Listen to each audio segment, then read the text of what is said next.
All right. We ready, Freddie? I'm ready. What's up, everybody? Welcome to another episode of Recap with Mac for the week of April 27th through May 2nd, where we go over the legislation and what you could and should be doing for what's going on in the kratom world. Welcome to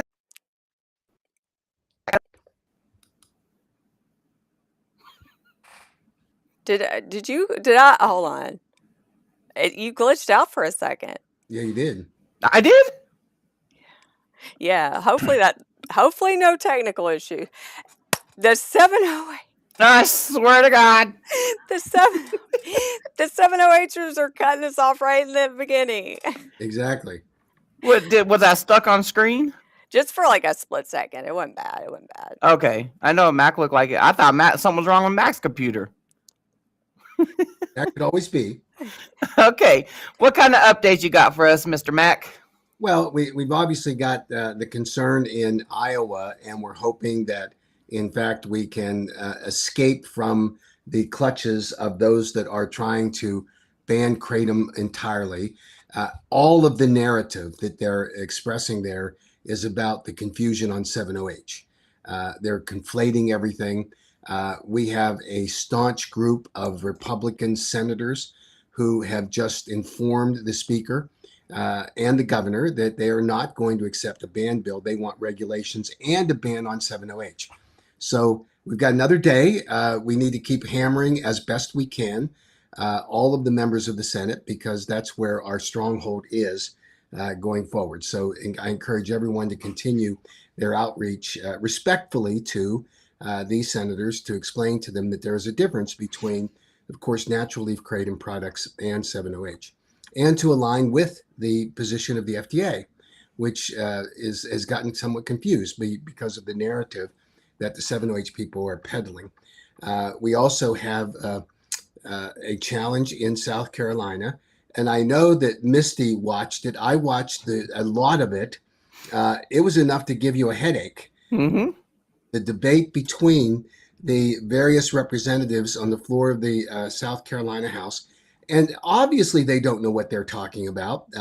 And I don't mean that disparagingly. This is a difficult, complex issue, but they were just passing it off as though this is the gospel truth when they start to say things that really don't make any sense. And so, in this particular situation in South Carolina, it's passed the House with a very big misunderstanding, as we have heard from the members who voted for it, that they didn't intend to ban all kratom. They just wanted to ban the 7-OH.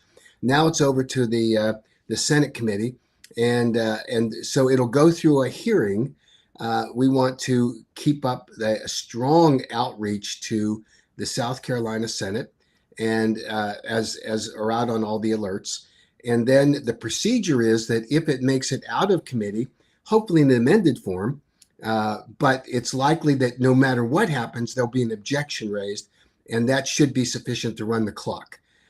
It's just difficult in these last hours for there to be regular order to produce a bill. Now, if you do what happened in Kentucky, obviously you see that slid through without any hearing or anything. That's the exact opposite of what's happened in South Carolina, but still a confusing outcome as we go forward here. And in Tennessee, we obviously expect that the governor is going to sign this. We will have to spend the interim period educating legislators outside of the pressure cooker of the legislative session, and let them see exactly what the reasons why they made a mistake and why they shouldn't replicate that mistake going forward. And I think the reality that will help us is that the actual bills will come due. The state will have to pay the counties for the loss of sales tax revenue. That's going to be not $1.3 million. It's going to be $5 million. And they're going to have to then pay for the incarceration costs, which are going to be substantially more than were estimated. And the total of that whole bill for the entire state is $20 million. That's crazy. And yet the proponents of the so-called Matthew Davenport bill, which should be called the fraud of the century bill, because we know that Matthew Davenport didn't die from kratom. As much as Esther Helton Haynes wants to say it, it doesn't make it true. And as much as the mother would like to believe that her son was only on kratom, it's not true. And so as a result, I think that the reality will set in, and we have a chance to at least revisit this issue in a more rational way, and certainly with a more informed way in the next legislative session. Disappointment without question, because we expect that people will look at the facts, evaluate them properly, and come up with a rational decision. And in this case, Tennessee did not. Now, the reality is there are two factors that are complicating across the country what's happening. The first is 7-OH. The 7-OH advocacy, which I'd like to talk about today, their newest national advocacy platform, is designed to confuse people, to try to conflate kratom with 7-OH together, to ride the backs of the advocates of people that say kratom is fine for me, 7-OH is a real problem. They want to say they're the same, and of course they're not the same. And it's infuriating when you hear people like Michelle Ross say that. That's insanity. And in the same breath, she says, "I am the most experienced kratom researcher in the country." Not true. Not a single peer-reviewed published article that I'm aware of that she has done. She's done a consumer survey that she selected from 7-OH consumers, and she did a study. A study of what? She did a consumer survey A asking. Reddit consumer. Well, Mainly yeah, Reddit people. I understand. I'm not against Reddit consumers, but I'm against the way that the consumer instrument is modeled and tested for use in a survey. And when you say, here's a box of cornflakes, is cornflakes your favorite cereal? Well, the only available. Well, I guess it is. I mean, this is the kind of what is most difficult here is that Michelle Ross will peddle herself as some kind of an expert using this so-called survey, when in fact it's nothing more than a flimsy consumer survey, and that's all it should be treated as, and certainly not a scientific article. Yeah, it's literally a social media survey. Yeah. And I think that that the critical element of its credibility lies in the way that the survey instrument is designed, the way that the results are evaluated. We can't look behind the way the questions were asked, the methodology that they use. These are difficult things. So we'll have to see. But we're going to keep fighting on this front. But my point is that here she pretends, masquerades as though she is some kind of a seasoned, published researcher to claim the mantle of being the most experienced researcher on 7-OH in the country. Not true. And she, by the way, just as an example, she has uttered the words that 7-OH has been well evaluated by the 2 Jack Henningfield egg factor analyses that were done in 2016 and then in 18 and then republished in 21. She says that. She says, oh, well, 7-OH has proven to be safe. Now, if she is the most experienced, qualified 7-OH researcher in the country, you could go out and buy a puppet at the toy store and have just equally as good an experienced expert, because the 7-OH evaluation by Jack Henningfield in 2018 and again in 2018 concluded that in its naturally occurring trace amounts, 7-OH does not pose a safety risk, nor does it meet the criteria under the Controlled Substances Act to be scheduled. That's all it said. And for her to suggest that those 2 research papers, and then I emphasize research papers, done by Jack Henningfield in any way mirror the conclusion that she articulated, it's false, wrong, and no credible scientist would make that decision. A person who's advocating for 7-OH might, in order to, and I emphasize this, mislead consumers, because that's been the game of 7-OH from day one. Mm-hmm. They entered the marketplace calling themselves Kratom. They refused to kick that labeling criteria. When I attended a meeting of a group of 7-OH manufacturers in Las Vegas at the Champ Show 3 years ago, they were pitching me hard in order to accept that in fact Kratom and 7-OH were the same and that we should be working with them. And there were people in the room, and this tells you how the power of misinformation is. They said, we are required to market our products as Kratom by the FDA. I said, how is that? They said, well, we have to put Kratom because it's an ingredient. Well, first off, it is a very small ingredient in a 7-OH product. It is the trace, it flips the trace amount of 7-OH to become the predominant amount of 7-OH. But there is nothing in the Food, Drug, and Cosmetic Act, nor in the DSHEA Act, that requires them to label their products as Kratom. Now, this is how crazy it was to sit there and listen to them, and they had been told that by someone. I remember that. I do remember that. I suppose it was the most experienced and credible 7-OH manufacturer in the country that told them that nonsense. Mm-hmm. There is nothing in the Food, Drug, and Cosmetic Act or the DSHEA Act that requires that. You are required to list the amount of 7-OH on your product on your label. That doesn't mean you're required to call it Kratom. Mm-hmm. That was their excuse, and I emphasize excuse. So that's the bottom line there. I think that this is what happens when you get a group that wants to advocate for their product being legitimate to be on the marketplace when it's not. And they make up stuff. That's all you can say about it. And because they make up stuff like that, it gets reverberated with the Kratom danger awareness people. Well, sure, because they're doing the same thing. Yeah. Now all of this is just my opinion, but my opinion based on watching what they do, looking at their evidence and data. But you have the kratom danger awareness people doing the very same thing in terms of, now they flip it and they say, kratom is dangerous. And then they talk about kratom deaths. They ignore two important criteria. One is a kratom associated death means a death for which kratom is identified in a tox screen. It does not mean that kratom had any role whatever, or even played a significant role in what possibly could be a death based on the tox screens. But they say it. They'll say it like it's the gospel truth, and you'll hear it from them. And they say, "Oh well, kratom is dangerous and therefore has led to all of these deaths. And if that's true, then my family member's death obviously was caused by kratom."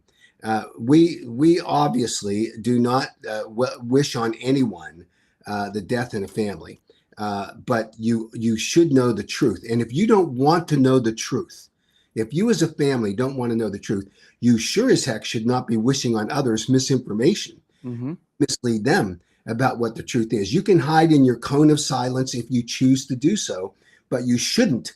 You shouldn't rely upon that misinformation to then be the standard by which others can conclude that kratom killed my kid. Now, I love to hear this nonsense that the 7-OH people are peddling is, don't blame us. Don't blame us because 7-OH didn't come onto the market until 2023. As I mentioned last year, and I verified over this last week, looking at the data that's now available, 7-OH was included in high amounts in products starting in 2021. They were experimenting. They were trying to develop a product line, and they were infusing into products. So when someone says to me that, oh, well, 7-OH didn't even come on the market, so therefore it couldn't have killed my kid, right, that ignores the reality that 7-OH was out there in high concentration products along the way. Now, there's another issue that's critically important with the KDA. And of course, we'll never know the truth because they say, don't show them your autopsies. Don't show them your tox screens. Do not do that because they don't want the truth to be out there. But they say that, obviously kratom caused the death of my loved one. And you can look at the data. Well, they won't show the data, but you can look at the conclusions made by sites like the FDA and NIDA and by the CDC. In each case, and certainly with NIDA and the FDA, they make their positions clear that kratom deaths are rare. And when they do occur, when those rare deaths do occur, they're because of adulterated products and polydrug use.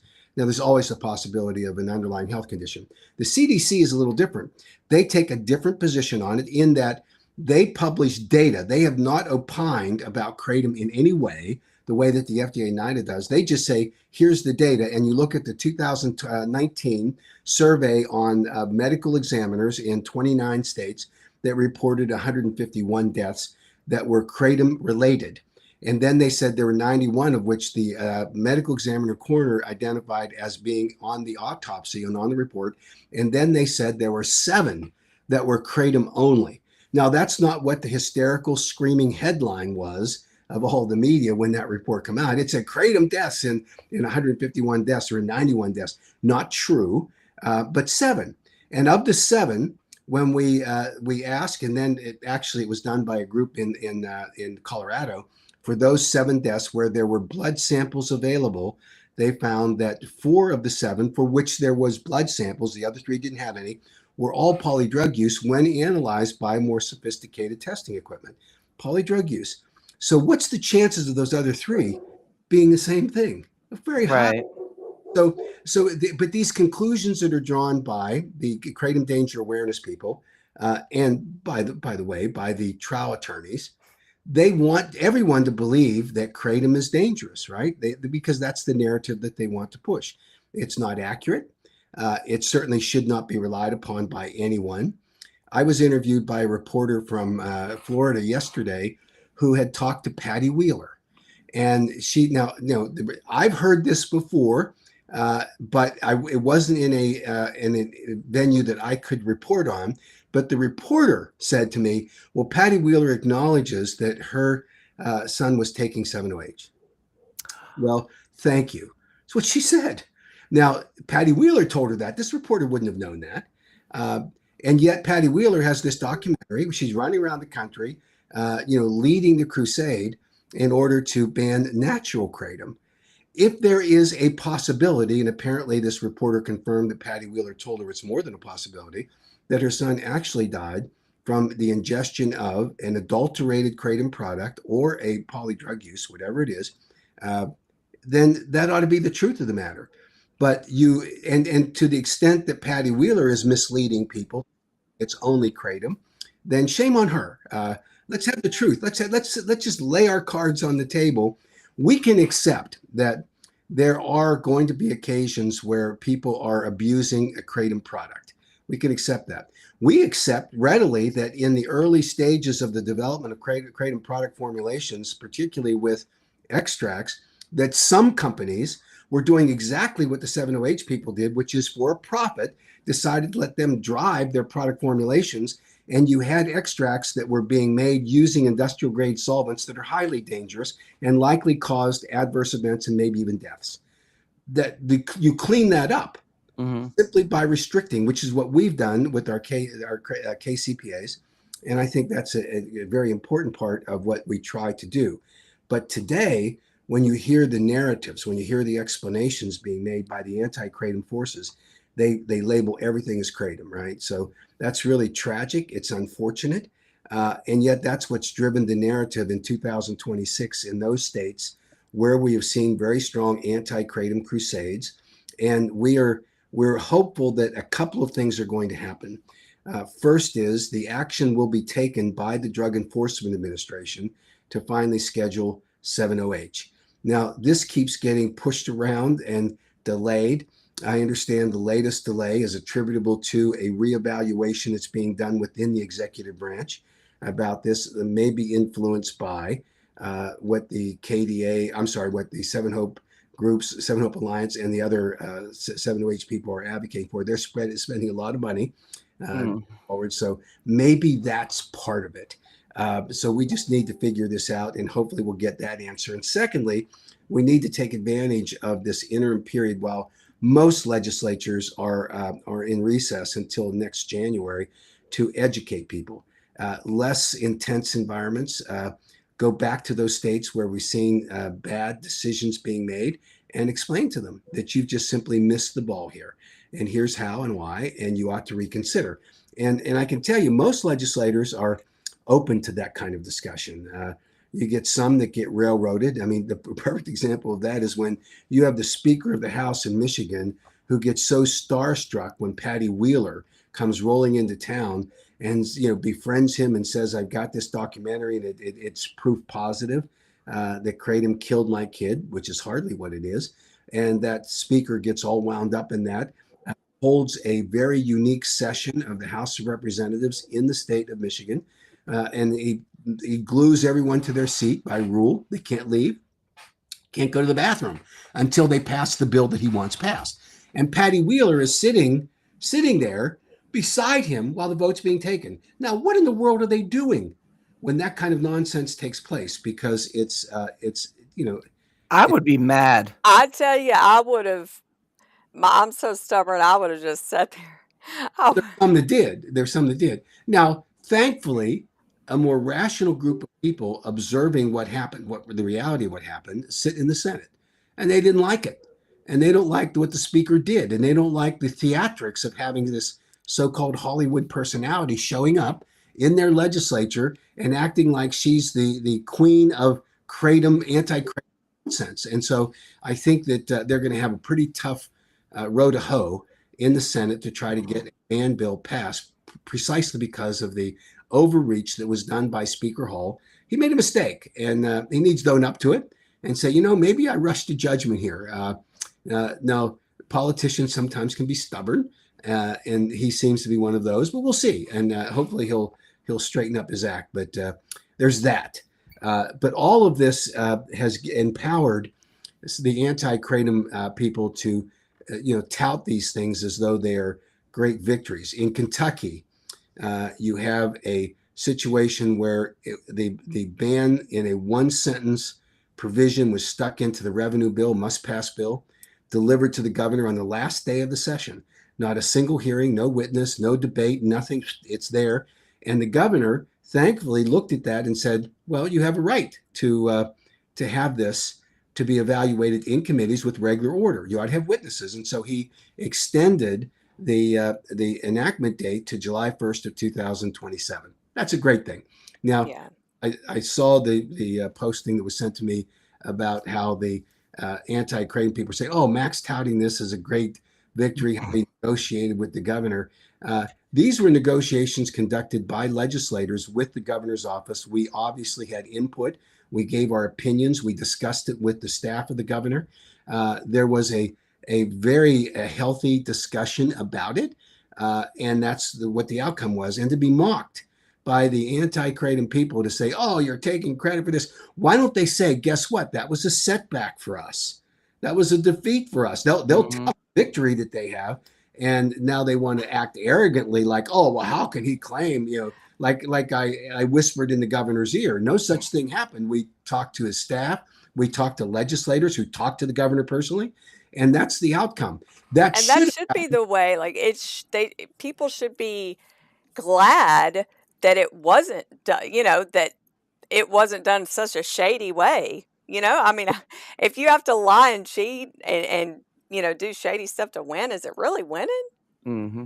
That's right. And I wish that the governor in Tennessee had listened, and in Kansas had listened the same way, because there was a more reasonable outcome that was available than the harsh and overly restrictive policy that was adopted there. But we'll be back, and we're going to continue fighting. But and someone asked, I saw a minute ago, about Iowa having one more day. We know that they're on their last couple of hours or days of session. Their per diems ran out over a week ago. And these are people, that's the per diem is the amount of money they get paid. I was like, what does that mean? That while they're in session. So if they're not getting paid for in session, they have an incentive to get the heck out of there. So I think we'll see that happen in Iowa. It's a tough battle, but we've got this resolute group of senators, as I mentioned, that we need to support going forward. In South Carolina, they're in the last days as well. So I think we again continue to advocate for the right policy position there. Tell people to keep pushing their representatives and educate them. I think that's a very fair thing to do along the way. Michael says, sorry, I didn't mean to cut you off, but he's in Iowa, and I'm guessing he's talking about his son's something in Iowa. But why did they come into my son's work and take all the Kratom products off the shelf? Is this in Iowa that happened? Michael, if you're still here, answer. Let us know if that's in Iowa. I know Michael's in Iowa, so I would think that his son's there. So I can tell you that would be the gun. You may get some overzealous regulators who are thinking that it's going to pass. It has not been banned in the state of Iowa. That gavel has not struck. The signature hasn't been penned to a ban bill. The governor in Iowa would sign it in a flat second, but if the bill doesn't get to her, she can't sign it. So that's what we're hoping for. When does the Kansas law take effect? Oh man, I do not remember the enactment date. I want to say it's in June. Actually, someone did tell me. Let me look at while we're talking. I can look it up. Our lobbyist, I think, pinged me about the enactment date. Sherry, it's not. I know it was just signed by the House Speaker, and so that's just what it looks like on the website. I don't know if he's actually signed it or not, but I would be shocked. Even if he doesn't sign it, though, it still goes into law. So what bill? What state? Tennessee. Tennessee. Oh yeah. That's that one's unfortunate. Like I said, I'd eat my hat. Yeah. Remember the enactment date on Kansas, but we'll find out. Okay. Yeah, because that South Carolina hearing, I tell you what, we live streamed it the other day too, as well, because I was like, this is too good to not live stream. The way that Representative Todd Rutherford, I called them senators in my live stream, so I apologize for that. They're representatives. But the way that he got up there, and oh my good gosh, he was up there preaching. But he knew what he was talking about. Like, you can tell when somebody knows what they're actually talking about and when they don't. And so it was obvious who knew what they were talking about and who kind of was just parroting whatever they've been told. So now I think that the good news is that the lobbyist in South Carolina talked to the members who sponsored the amendments that got through that appear to ban kratom, they said that's not our intent. They were confused. And so I think that'll help as we settle the score in the Senate side to appropriately put the right language in. We'll get a regulation bill, not a ban bill. And we won't get any bill if we hope if they insist on it being a ban bill. There were so many amendments that went through, and then some that got called out and then got tabled, and then Case Britton had to go up there and one up Todd Rutherford, and then Case Britton seemed like he went back on to, okay, let's ban it all. It was just it was like watching a tennis match. Yeah. Like, it was a lot of emotions going on too. I mean, it was a lot. Yeah. So I saw the question, do we know about the news article? There's an old adage that you can't read everything you read in the newspaper, and that's one of them. I mean, they just, again, jumped the gun. It's not true. Yeah. You cannot have a bill presented to the governor until it actually passes, and it has not passed the legislature at this point. That's how it was in Tennessee before the Senate hearing was even over. Yeah. The journalists were reporting that it was banned. Yeah. So, yeah, it could be somebody jumping the gun because of a news article or something, too. Someone did jump the gun in Iowa, because when those articles came across to me, I clicked on them, and then it was page 404 found. So they removed it. And then I went to click on the YouTube video that was put up about it, and that was removed as well. So someone did jump the gun on that one. Yeah, no question. So could we talk about the latest strategy published by the Seven Hope Alliance for what they want to do for a regulatory scheme in order to allow people to have access to safe kratom products? Oh, are you talking about the press release? Yeah, I read that. It is a fascinating extension of the way that they do business. They came onto the market calling it kratom when it wasn't. They told people that kratom and 7-OH are the same, which it isn't.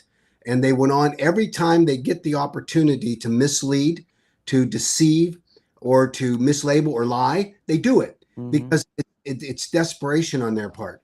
The key elements that they describe in their new regulatory scheme from 7-OH is that there should be strict age restrictions requiring consumers to be 21 years and older. Fine, we have no problem with that. That sales should be limited to age-verified retail establishments. Gas stations and convenience stores will not be permitted under these standards. So think about what that means. It means that you can only buy a kratom product or a 7-OH product in a smoke shop. The 7-OH manufacturers market their products solely to drug seekers, those people looking for a euphoric high, those people that want to have that whiz-bang, knock you on your ass moment. That's what they market to. And so it's no problem for them to say, toddle down to the smoke shop to get it. But they know that the average kratom consumer isn't that profile. The average kratom consumer is a person that wants to replace a cup of coffee with a better experience using kratom to increase focus and have energy. Or at higher serving size, they want to reduce their anxiety, maybe reduce feelings of depression.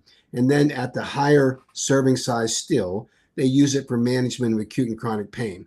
None of those people in the traditional kratom market are the drug seekers because kratom doesn't give you a euphoric high, but 7-OH does. And so what they're suggesting and trying to, again, masquerade as being, we're for good policy. And they say, but we only want it sold in retail environments. And for goodness sake, you can't buy it at a station or convenience store because we know that those are bad because they don't sell. Their primary marketplace is not a gas station or a convenience store. And if we're going to use that standard, if that's really where we're headed, then I can tell you that you will shut all convenience stores down because most of the products in those convenience stores are not approved by the FDA for any medical purpose. And yet they're things that help you relieve pain. They're things that help you feel better, reduce anxiety. I mean, this is just the nature of the over-the-counter medication and the dietary supplement and botanical supplement industry. We sell products that make people feel better. We do not sell products that give you this euphoric high that they're peddling. We don't sell drugs but in order to demonize and the beauty of and the irony and the deceptiveness of the 7-OH people are the ones that say, this is just a turf war. between the two groups. Nonsense. It's a safety issue. And if we're looking at safety, where can you market a unsafe product in a gas station or convenience store? No. They know that they can only be sold at smoke shops, right?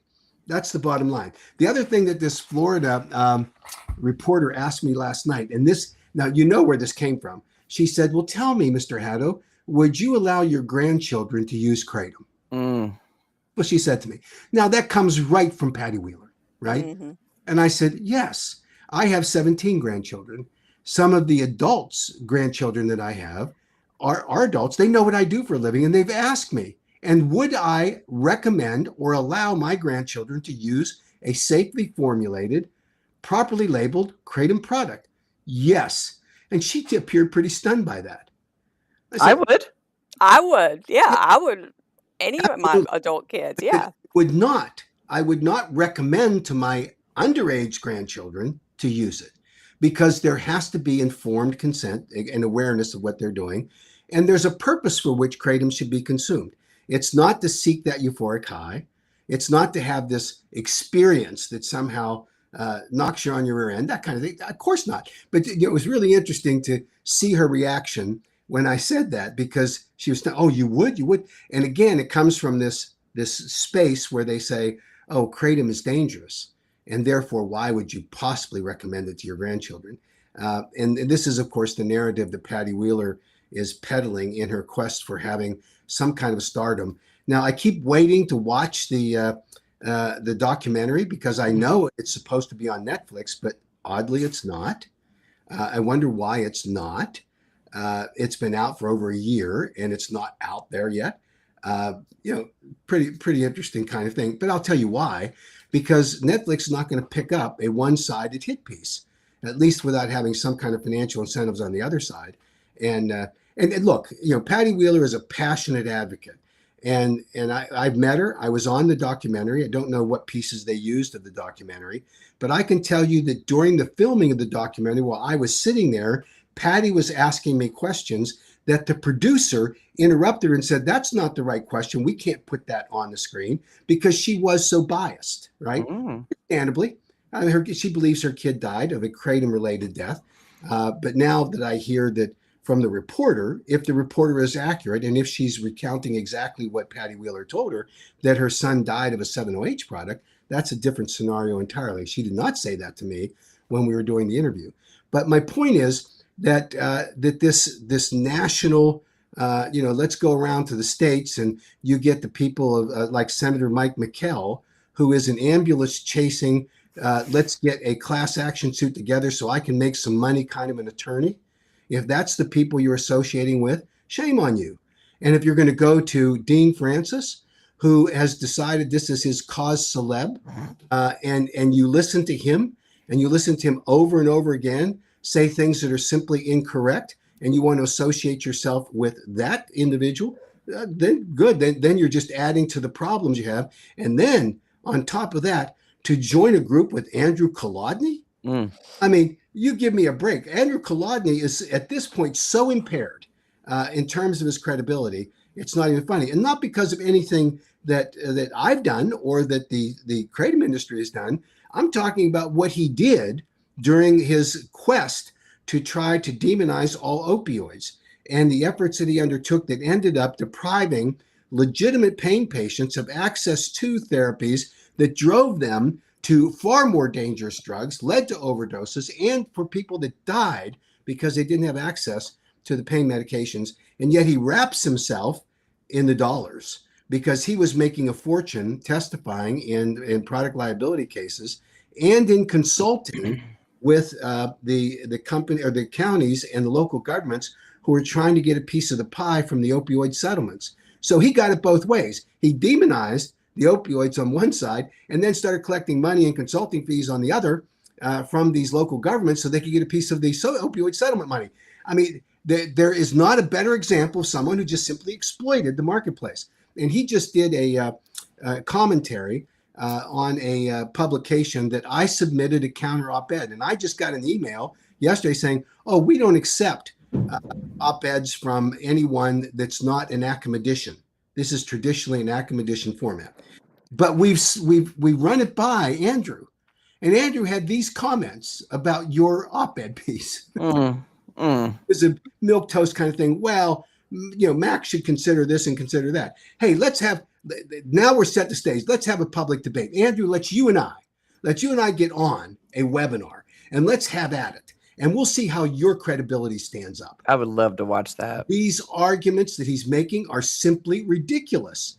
And you don't have to be a scientist to know how bad it is. When he sits before a public body like Suffolk County and he tells them kratom is an opioid, that is false. It's not an opioid by chemistry. It's not an opioid by legal definition. And yet he says it like it's true. Excuse me. So it's not true.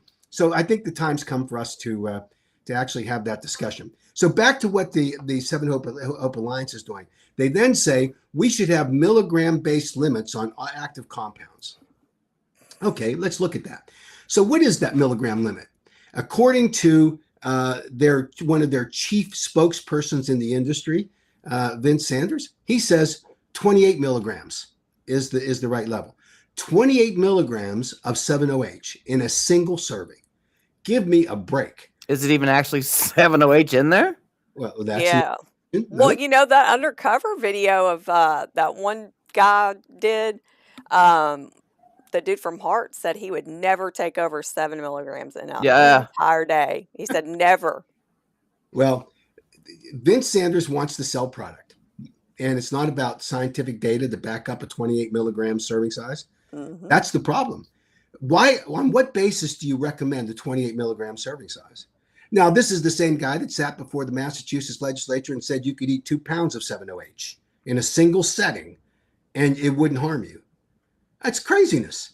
But that's what a snake oil salesman has to say in order to justify what they're doing. You go to the extreme in order to make it sound reasonable. Oh, 28 milligrams. So now look at what the test results that the Texas Attorney General was able to identify in the 7-ohms product, which is supposed to be a 7.5 milligrams. I think is supposed to be the serving size. I just pulled it up here. Let me get it. And here's the interesting thing about that. When it was tested, they found that there was 12.84 milligrams per tablet. Now you're supposed to break the tablet in 2, and so you would have at that point about, if I remember correctly, about 7.5 milligrams. The actual metrogenine level per tablet was 1.52 milligrams. You can't have pseudodoxil in a product and call it safe. But that's the problem. When you manufacture a 7-OH product, when you use the pull shock chemicals, the high concentrations of chlorine and baking soda to catalyze the 7-OH out of natural leaf kratom material, you end up with some other things in it. It's like how they make cocaine. Right. And so, oops, we have a little bit of pseudodoxil in it. Oh, yeah. Spilled a little. Yeah. And who knows what else, by the way, because I'm not sure that we tested. But then, of course, the standard is, and this is what we did back in 2019. And by the way, 2019 is an important date because that's the first year that we started promoting and advocating for a regulatory scheme on kratom in the States. And we have said that no more than 2% of the overall fraction of the product should be 7-OH. If you look at the 7-ohms tablets, 14 milligrams, so it's 7 milligrams when you break it in half, if you do that, and that's not reasonable either, 86% is 7-OH. Not 2%, 86%. And that's based on the testing that was done by the Texas Attorney General along the way. And then you had, this one's great, Luma, advertised as, and it's prominent on the packaging, it's a 80 milligram shot, right? Of 7-OH. It says 7-OH. There is no 7-OH detected. None. And so therefore there's no percentage of 7-OH. And that's a liquid shot, right? That's a liquid shot. Mm-hmm. And the metrogenine pseudodoxil is 42.17 milligrams in that bottle. It's all pseudodoxil. So they skipped over the 7-OH and just put straight pseudo in there. Yeah, absolutely. And then you look at the Smurfs. Smurfs extra strength Baba Berry tablets, 400 milligrams in a package of 5 tablets. The 7OH per tablet is 38.45 milligrams, 0.83 milligrams of pseudodoxil. 95% of the tablet is 7OH. Now, remember, 2% is the standard, and they're up to 95% in that. In the Opia, which is, again, a 4 times chewable tablet, 4 pills in it, the amount of 7OH per tablet was 16.14 milligrams. So they're even selling a product that's a little goofy in terms of what they claim is 7OH, 0.39 milligrams of pseudodoxil, which is very powerful. And then 96% of that product is 7OH.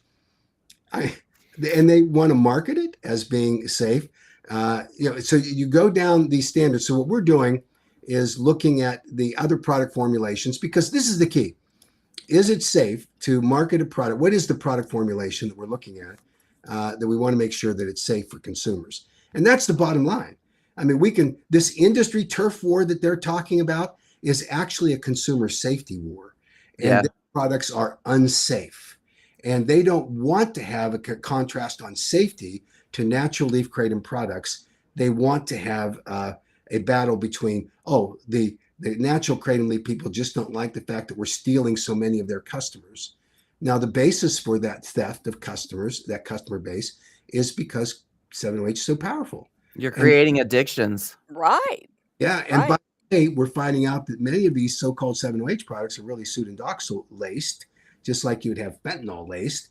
It's a product that's not approved, has zero safety data to support consumer use of it. It's fully synthetic. Yeah. And that's what they tout. They say, we don't have any peer-reviewed published literature. We don't have any testing data that shows it's safe. They admit that, but they say we have consumer use data. That's the weakest of the 3-legged stool that you could possibly have. You first have to have a clinical data that shows that by testing in lab animals or in the laboratory that you have a safety profile. Then you have to have human testing, and then to go to consumer experience data. Oh, it's been on the market for a couple of years, and we've sold. You hear them say 500 million doses. Therefore, it must be safe.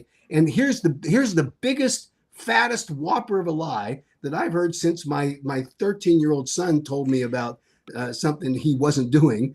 And they say, oh, you got to understand that when we talk about 7OH, people are really treating this safely, and they're really working hard, and they're not experiencing anything.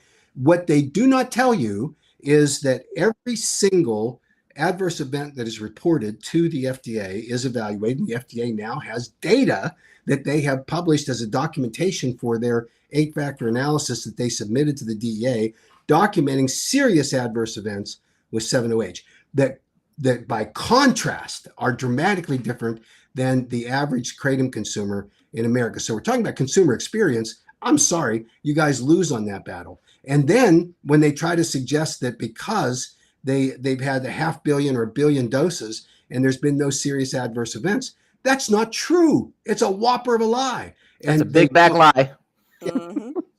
So and then, of course, then the consummate expert on 7OH sits there and says, "Oh, well, it's not true. It's perfectly safe, and there's never been a death reported, nor has there been a significant adverse event reported."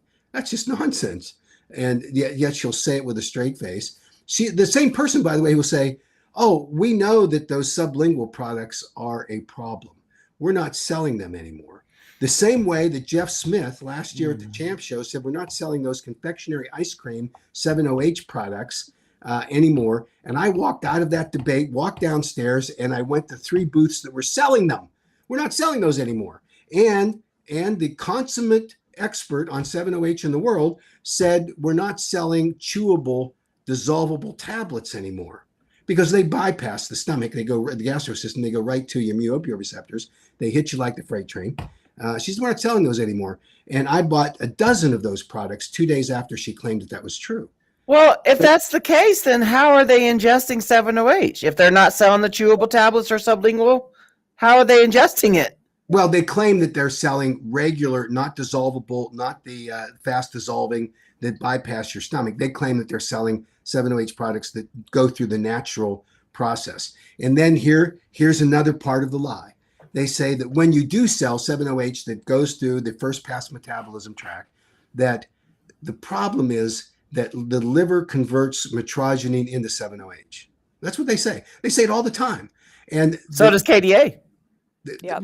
The falsehood in that is that when in a natural kratom product, that when your liver processes it, and that's what the liver does, it processes all kinds of things that you ingest in your body, then it decides how to distribute it. Mm-hmm. The vast majority of the metrogene that is ingested and processed by the liver is excreted. It never goes to the mu-opioid receptors or anything like that. A small amount, because it is a trace amount anyway. So that 23% conversion factor is dramatically misleading in terms of what the effects really are. And by the way, that's something that Ed Boyer will support, that there is a natural defense mechanism that your body has where it starts to dissolve it and push it out in other ways. And it's not necessarily going to have any kind of a measurable impact on your body in terms of processing for the benefits that kratom might have. So this is a farce when they try to say that natural kratom leaf also converts to 7-OH. But think about this. If you take a natural kratom leaf product that has a very low level, trace amounts of 7-OH in it, and it's processed by the liver, then whatever happens, happens. And whatever percentage of that gets to your body that helps to the mu-opioid receptors, that helps you in alleviating pain, so be it, because it's proven to be a very safe process. And that's been documented with safety studies and with clinical studies and human safety studies. So what is it the 7-OH does? When it goes through your first pass metabolism tract, it gets to your gut and it hits the liver, right? It hits it like a freight train, because this is a massive amount of 7-OH. This is, and now pseudodoxa, we know. This is kratom that has a percentage, a very small amount of 7-OH, that on a percentage basis, and that's the big game statisticians use, that percentage basis. If you have one and you increase to 2, that's a 100% increase. That has nothing to do, it means nothing, but they like to say that, oh, it's a 23% conversion rate. But tell me what a 7-OH product that is 90% greater than 2%, tell me how that impacts. How does the liver process that? It hits it like a freight train. Mm-hmm. It's a highly dangerous process. So they like to take, these facts and they bastardize them. They torture them. They make them unrecognizable. And then they act like they're the gospel truth. It's just comical when you think about it. But it's dangerous because they're misleading public officials, legislators, by peddling that nonsense. And they say it with a straight face. They act like it's the gospel truth. And when you challenge their lobbyists to repeat it, they point back to that great guru, the queen of all science, Michelle, who points back to a survey she did of people that are consuming 7-OH. She doesn't have a lick of science to document what she's saying. So that part of it is just crazy. And at some point, well, we are shortly going to get our arms around it, because the one thing that they have done, and with this new program that they've announced, they once again overreach. They overplay their hand. They go beyond what the science says. They go beyond what any rational person would think. And what they're trying to do is capture more and more people to put them into an addiction model. Go to a smoke shop. Go in there and buy whatever you want and ingest this and see where you end up in the end. And it's not a good place. And that's the difference with natural kratom leaf. You know what? When I was at the Champ Show last year, I will forever remember this conversation with a smoke shop owner who came to the booth as we were packing up. And he told me that he's got a family to feed. So yes, that he sells 7-OH, but he has also helped people go into recovery centers because of their 7-OH addiction. He helped fund those. Wow. So I don't know if he ever stopped, if he ever pulled 7-OH off the shelves or not, but I just know that he was battling with himself because he was like, yes, I have a family to feed. Yes, this is what people come in to buy. Yes, they get addicted. Yes, I will fund their recovery. So Wow. it's a moral, like to me, I say this too. These 708ers that came out on scene, they filed moral bankruptcy is what they did. Yeah. We get caught in the crossfire of the 7.orgs wanting to claim that the GKC and AKA and the Botanics for Better Health, that this is a industry turf war. Us advocates get caught in that crossfire because what us advocates are seeing, especially on our social media, is it might not be killing these folks, but it's killing their relationships, their marriages, their bankruptcy, Their job. their jobs, the amount of money that people are spending. It is like it might not kill their life, but it's killing their livelihoods. Yeah. Well, and that's the distinct difference that Nora Volko really talked about at the International Conference on Kratom at the University of Florida a couple of months ago, when she talked about the difference between an addiction and a dependence. And you can, in fact, become dependent on Kratom. Yeah. Your way off of it is that 10 to 14 days with very mild. You can walk away from it. You don't have to have medical intervention. But the underlying argument that you've just articulated, Misty, is exactly right.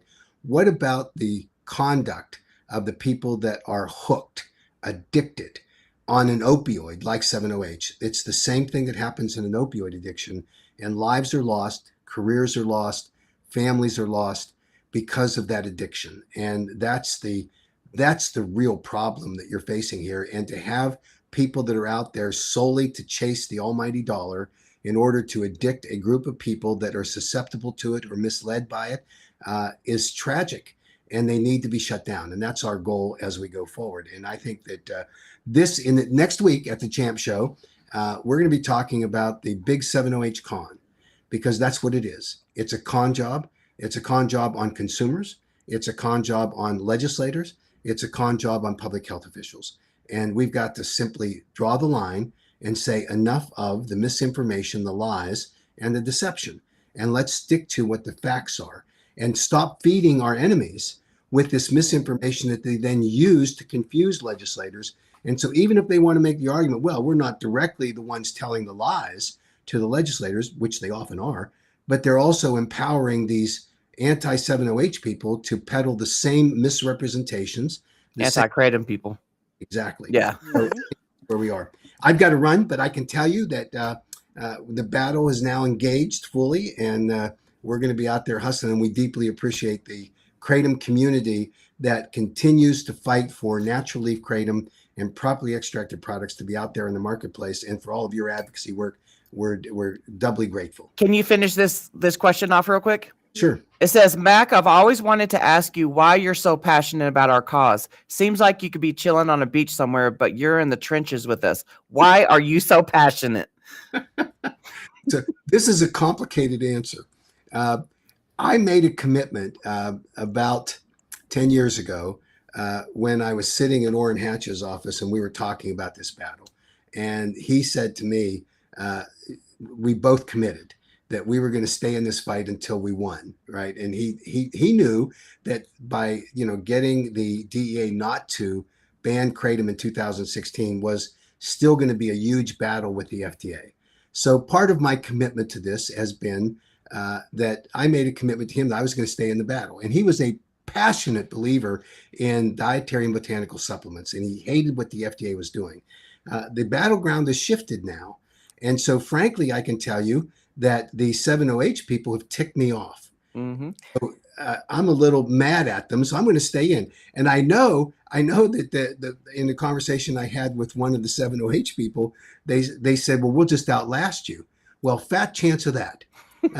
Brace up, because I ain't going anywhere until we win this battle. And I think we're getting close, but we're not there yet. And so when I'm satisfied that we've gotten to that point where the natural kratom leaf consumers marketplace is secure, and that citizens that want to use and take advantage of and exercise their freedoms to responsibly consume well-regulated products, then I'm good. I'll go off to the beach. I know I'm never beach, but I'll go to my golf course and I'll enjoy my retirement. But right now, I'm not going anywhere, and that's a signal to the 7OH people. If they think they're going to wait me out, that's not a good pathway. I feel like we got years and years of battle within us, and if you happen to pass away before it's all said and done, you're going to be haunting them in your ghost form. Exactly right. I will be there from the depths of hell or the heights of heaven, wherever I end up. So I appreciate you guys very much. Okay, bye, Mac. Thank you. See you later.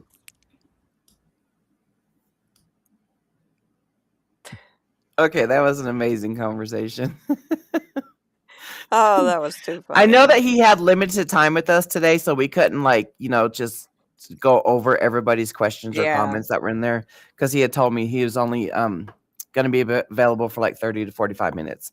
But I think we got to overboard. everyone except for I know Mike had asked about Illinois, but let me see. Sorry, it's also hard to keep up with the questions that come on here because they go so fast. I try to pin them if we don't ask. I saw you were doing that, yeah. Oh, 2 recitals. You have fun, Dana. Thanks for popping in. Okay, bye, Dana. I see Jeff's in the house.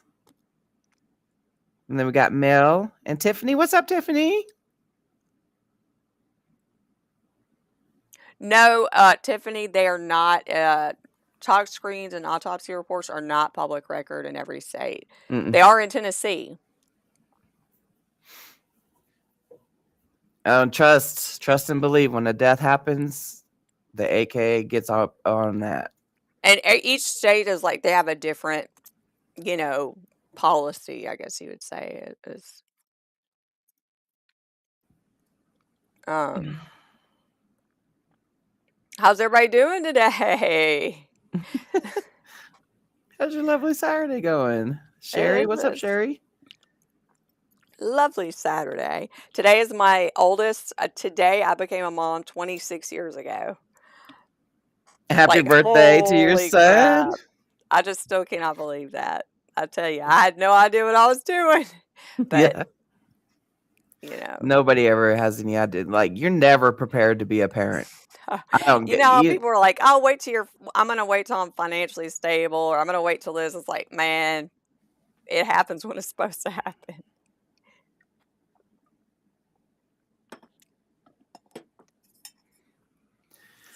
You are never prepared. You just go with the flow after the fact, Plainfield.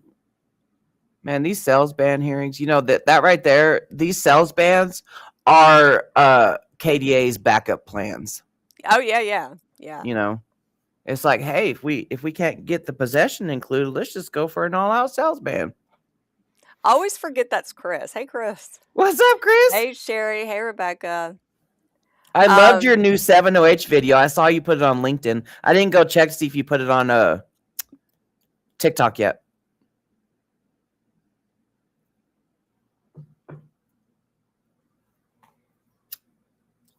Yeah.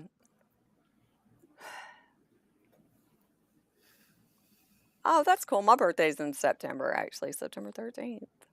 My birthday's in 10 days. Yeah, it is. You're 47 and still ain't in heaven. That's horrible. I guess it's not horrible, but Kratom saved me from going to heaven. Oh, here's these bot dudes. I know, freaking bots. Get out of here. Get out of here. Yeah, the sales bans are. But, at least they're not trying to. Yeah, Mike, they've been working hard behind. Y'all, I mean, I tell you, it's when people are organized enough to be doing things behind the scenes, it makes a big difference a lot of times. That goes for the pros and the antis. Yes. When you're organized, we have a huge organization behind the scenes, and we try to get them when we can, I plan on going to, yes, Tiffany, I plan on going to DC. I don't have the date yet, but when that happens, I will be asking for donations, honestly. Oh, 19th anniversary. Happy early anniversary. Yeah, Sherry. Dang, next year you'll be y'all's 2-0, huh? Yeah, I have to sit there and think about how long me and my husband. I think we're 14 years, 15 years possibly. I don't know, 14 or 15 years. Was Rutherford for both Leaf and 7-H, and the sponsor testimony was confusing. The South Carolina bill seems like it's regulated Leaf and full ban. It's dude, it is so weird. When we were even when I'm thinking about it right Yeah. now, it's just I cannot. It was just so chaotic. Yeah, I think there was a lot of emotions, and then things just weren't getting differentiated towards the end, and all hell broke loose. Because the original bill was for natural leaf and to ban 7-OH and synthetics. And then that Representative Ford guy, who was actually a former hemp farmer, he got up there and introduced an amendment to ban it all, and then he criminalized possession, and then he took possession off the table, but he still wants to criminalize all kratom and 7-OH and synthetics. And then Rutherford gets up there with another amendment. Not clear. I don't even know what. Like it's like in that hearing, they wrote amendments as the hearing was going on. I love that story. Every time I hear you tell your story, that's so sweet. It is so sweet. Hell yeah, Sherry. Yeah, I think Kratom saved. Well, it saved the hell my husband was going through. He put up with me for a while. My shenanigans. And you know what? There's nothing wrong with being happily divorced. It's better than being married and miserable. You know what? That's what I say. Yeah, I mean. Yeah, Rutherford, like, he knew what he was talking about and everything. And that Britain dude, like, he even said before, like, we're about to go over the 2% thing and everything. But I think it got heated. I think some people got upset because I feel, honestly, personally, I feel like people got upset because Rutherford did his homework. Yeah. And he knew exactly, and he was pointing out stuff that's like common sense stuff. Like, you're going to put people in jail for this. You're going to, it's common sense stuff. And I think when people get, like, their wrongs pointed out, they take it personally. Some people do. It's a blow to the ego. Yeah. Yeah. And them legislators and politicians, they got big egos, boy. They were. And so Rutherford gets up there and does his sermon. And then Case Britton gets back up there and does his sermon, talking about 3,600 pills for $36. Like, what? What? Where? Who? So, I don't know. I don't know. But whoever's in South Carolina needs to go to the hearing next Wednesday. Yes. If you can make it to the hearing in South Carolina, that's a huge plus. Even if even if you're not speaking, just showing up and having them warm bodies show up. I meant to put my webcam on. Hold a sign. I don't know. You know what?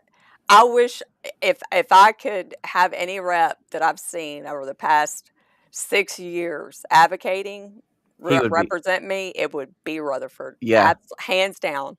Hands down. No, he didn't. He did not. I think he's a lawyer. Let me look up his profession. He didn't. He sounded more like a preacher to me. And baby, you can preach all day long about kratom. Yeah. As long as you're preaching the truth, I don't care. And it's funny, like, my last name used to be Weatherford before I got married, and I used to get called Rutherford all the time. Yeah, he's an attorney. Well, you can tell sometimes when they're attorneys because they know which questions to ask, where it makes you think. They're either doing that or they're trying to phrase stuff in a way that's misleading. He was using, like, lawyer terms. Yeah. But yeah, it was good. I plan on going to DC too. We just need the date set. And it's pretty. I went last year, and it's pretty chill and relaxed. Walking through those buildings though, it is just long hallways. It's so pretty. It's so pretty, but they're long hallways. It's like they got the reps' offices spaced out really far between each other. And so you walk in there and you want to talk to somebody who deals with I forgot what we used, like FDA stuff or something. And you go in there, 9 times out of 10 you're going to speak to the legislative aide. So that's what we did, and they would put us in a room with these huge desks. It's like you're sitting at those tables, and you're like, man, this right here is like a round table of where policies are made. Yeah, Like, yeah. whoa. And here I am being a recovered drug addict, never thinking, while I was in active addiction that I'd be in DC, trying to help save what's saving me.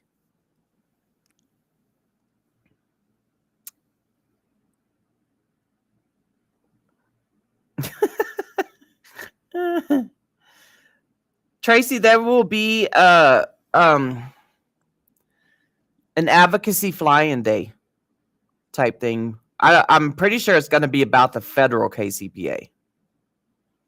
Yeah, just going and talking to different, legislators, Mm-hmm. especially like your state. I'm glad. I don't think I'll be able to go, and I say that only because I have no idea. Like my mom's having hip surgery.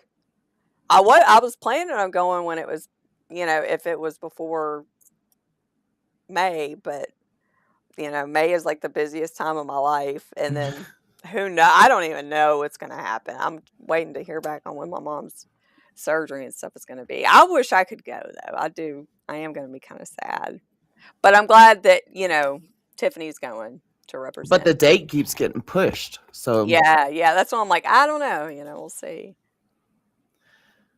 Oh yeah, Tiffany. Same. I can't stand politics. I don't care about any of the other crap. If I only care about Kratom and what's happening to Kratom. I don't care about the other freaking politics crap. I'm about ready to start showing up at the polls and shit in Tennessee, y'all. I ain't even playing. This has bothered me so bad. Out of all the legislation hearings we've watched or attended, Tennessee is the worst by far. The worst. And yeah, Mike, go ahead. Call the smoke shops. I've done that before. I've done it a lot, actually. And so, most of the times they don't care. Yeah. They don't care. It's just another product to them. It could stay or go. Yeah, that's kind of how it was when I went to go hand out flyers here. But it's just, I don't know. Like I said, I mean, I feel like I need to almost get more involved in local politics. Even though I hate it. I hate it. Oh shit. I do vote every time just because I mean, I'm not trying to throw the whole I'm just saying like as a woman, I feel like it's we should, people fought for us to be able to vote today. And so it's like, I feel like my girls that fought for me, I'm going to at least, vote. Don't say that. gals. Don't say gals. That's why I changed. We are not at a show. We are not. For all the women that came before us that paved our way, that's why I vote.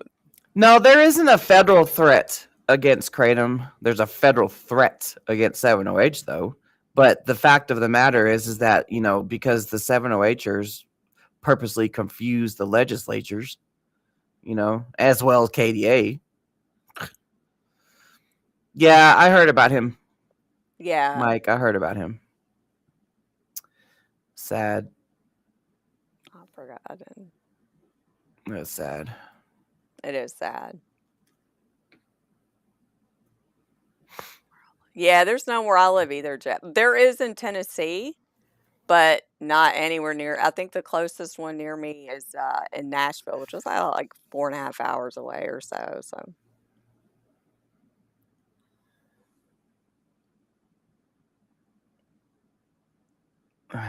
All I can say is that kratom legislation, it don't matter what side of the aisle you claim, what set you claim, Yeah. it don't matter. Well, and I used to say this all the time before Tennessee happened. Kratom is bipartisan. Like we're all, it's a human, it's a human right not to be in pain. I feel, like just whatever works. Yeah.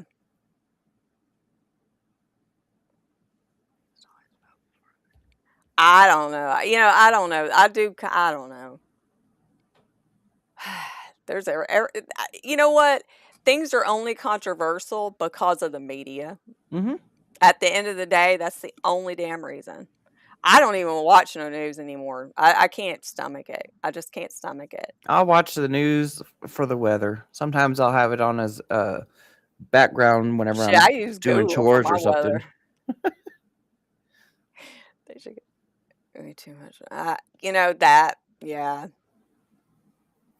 I don't know. It's Because my conspiracy theory brain sometimes thinks that 7OH was mass produced to the market like this so that it could get kratom banned, so that big pharma could finally dip their greedy ass fingers in it. But then I've asked the scientists and researchers that question, and they said if they did it, they would have done it a much better way. The whole 7OH being mass produced is done by a freaking dude that was in the spice industry. He was a former Kirby vacuum salesman, a car salesman. you know, it's like he's like, I'm gonna make my billions before they ban it because we know they're gonna ban it, and they've made billions. yeah, it's a human right to just find something that like that's what and I think a lot of people don't realize, a lot of normies don't have to live with pain every single day of their life. But if they're like, oh, like that Rutherford dude said, oh, here's a plant that I can use and I Mm-hmm. don't have to use opioids that is pain relief, huh? I mean, it is a no brainer. It's a no brainer. Why try and police that and take that from someone? And Kathleen, I hear that same argument with the 7OH. You're saying that it's a human right to find something that provides pain relief, but there's got to be it's got to be safe. It's safe versus Right. not safe. Right, right, right. That's what my thing is too. And especially like putting it out on the market and knowing all willy-nilly knowing that it may or may not hint hint not be safe. That's disturbing. I mean, that's disturbing. They mass produced it to the market without any informed consent at all. Why? Because they didn't have any scientific data to back it up. They used, like Mac was saying, they used Dr. Jack Henningfield's studies, but Jack Henningfield's studies were talking about the natural Right. 7OH. And I can't stand here. Well, it's all the same. The molecules are all the same, at the end of the day. Well, you're not fucking throwing in a bunch of damn chemical salads in that shit either. Like, we don't know what the hell you're ingesting. And fillers on top of that. Like, get the out of here with that. I can't. Mm-hmm. I ain't even trying to get all pumped up about stuff. Well, the thing of it is that we can get very passionate about talking about 7OH, and it pisses off the people that are consuming it. Especially former kratom consumers. Yet that gets me, man. That gets me when they these leaf. Oh, what do they call us? purists. Purists. These leaf purists. They say the same thing that people said during Prohibition. So fucking what? I mean, it's true. It's true. Like, just because we're saying the same thing, doesn't mean it's not true. Mm-hmm. And if it's not true, fucking prove me wrong. You can't. You can't. Like, that's just it. Like, you cannot prove. You have no science to back up what you're saying. You're using mine. Get out of here. Mm-hmm. But have it serious, yeah. And Mike, I mean, you've seen the hearings that we attend. It is just buck wild. It's like, right, that right there. Like, I don't give a shit if people decide to go live on the streets and shoot heroin. I don't care. Like, that's their deal. You know what I'm saying? But if they come over here and start trying to fuck with kratom, saying their heroin is crazy, whatever. If it interferes with my life, that's when I have issues. Yeah. And 7OH coming on the market and advertising and market it as a kratom product, that's when y'all made y'all's mistake, when y'all first came on the market. But I don't give a shit what anybody puts in their body. I had someone comment on my TikTok the other day saying, I'm a heroin addict and I would never touch kratom. I don't. And I asked the question, are you still on heroin? They never answered me, but what?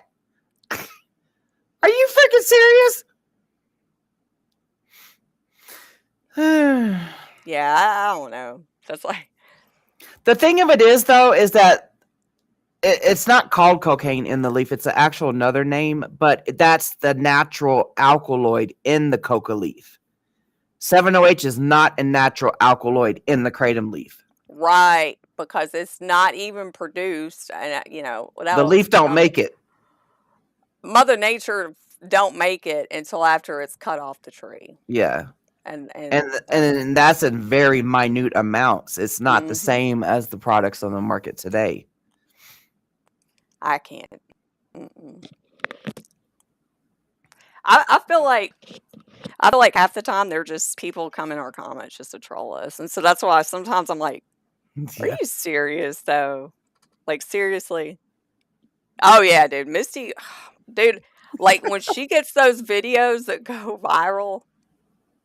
The comments, like I've only had one, well, I don't know, in the past like month or so, but it's like, bro, when you start getting a lot of views on a video, the comments are insane. It's like they're insane. I ignore a lot of them, or I'll just block them. Yeah. And then they when they start attacking, like, oh my god, when the 7OH just start attacking me. When you gotta, when you have to call people names. Exactly. Like, damn, dude. Like, if you're that fucked up about it, being you already wrong, lost the argument with me if you start talking about how fat I am, or how I shouldn't have long nails and colored hair and a nose ring, whatever. You done lost the argument with me. Like, this motherfucker on X last night called me a nut job. Okay. All right. That's cool. Well, I said, why are you calling yourself names again? That person was probably intoxicated on his legal alcohol. I know. I see you, Mel, and I love that you do that on my TikTok. So thank you for doing that. She said I go through there and try to answer people. Yeah. I mean, they're trying to backtrack on that shit now, but it's a little too late, I feel like this was all a plan. They're like, we're going to come out on the market and we're going to say it's kratom. We're going to lie and say that we had to say that. I totally forgot about that. They did say that shit a while back. Oh, well, we have to put that on our packaging. Dude, I totally forgot about that till today, man. They sure did say that shit. Such a... And, the thing is, like, I don't know, for people to, like, just parrot that stuff like it's actually true, it bothers me that people would be like, think for yourself, does that sound right? And the whole fact of him saying that it was actually coming out, they were experimenting around in 2021 with it. It kind of makes sense to me with all the TikTok commenters I was getting back in the day like that. I think I know for a fact it was around that time, because I know that there was some people that was, the kitchen extract people. Yeah. Were dabbling around. But I think it just didn't become blown up on the market until Opia and all them people started making all that, the fancy kid appealing packaging and shit like that, drug names and all that shit, because I remember the influx of comments I was getting in 2021, and I was saying, is it an extract? Are you taking an extract, a liquid extract? But they would never tell me the names of the products. But now it's not. Now it's all, the dots are connecting. Yeah. people were a science experiment in 2021. That's the other thing that I don't understand. On like people, they don't realize that they're the human guinea pigs right now. Or maybe they do realize it and they just don't care because they're getting whatever kind of good ass high or bad ass high that they're Well, getting. that's just like Mac showed that Texas Attorney General. Those labs came back. It's filled with like Oh, pseudo. you did the thumb up thing. Oh my goodness. But it's like, pseudo, I hear not only is the binding affinity even worse than 7-OH, but it's like I hear it's a lot harder to just quit. It is, yeah.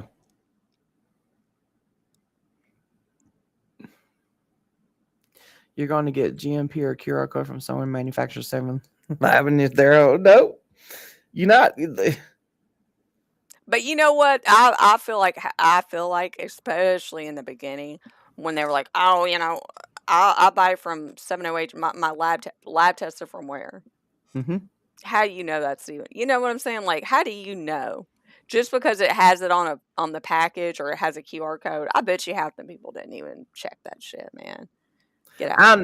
Like I said, my thing is that I was in active addiction for 11 years, and during that time, especially when I graduated doing cocaine, I did not care what I was putting up my nose. I didn't care. No. And now that I found kratom, it's introduced me to a whole Pandora's box of all these different botanicals and herbs and all that stuff. I care. Yeah. I care what I put in my body.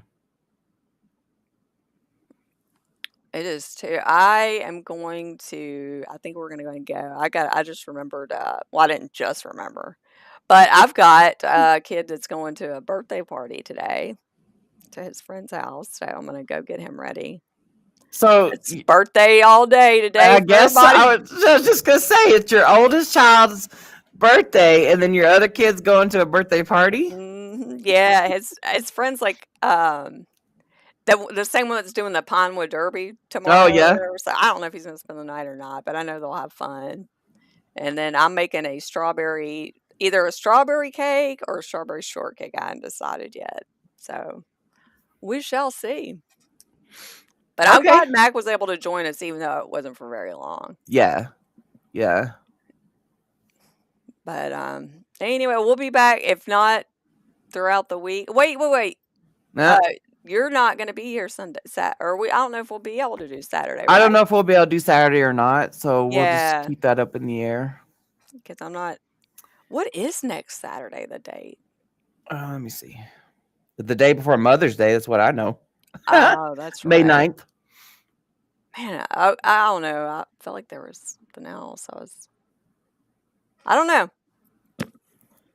So we may not be next Saturday, but if we are, it'll just be, something real quick or something. Oh, you're going to go see the movie, Mike? Yes. I told my daughters I want to see it, but I'm going to wait till it maybe comes on Netflix or something. Man, when I was a little girl, dude, I had an obsession with Michael Jackson. Like, I had a purple glove with glitter on it.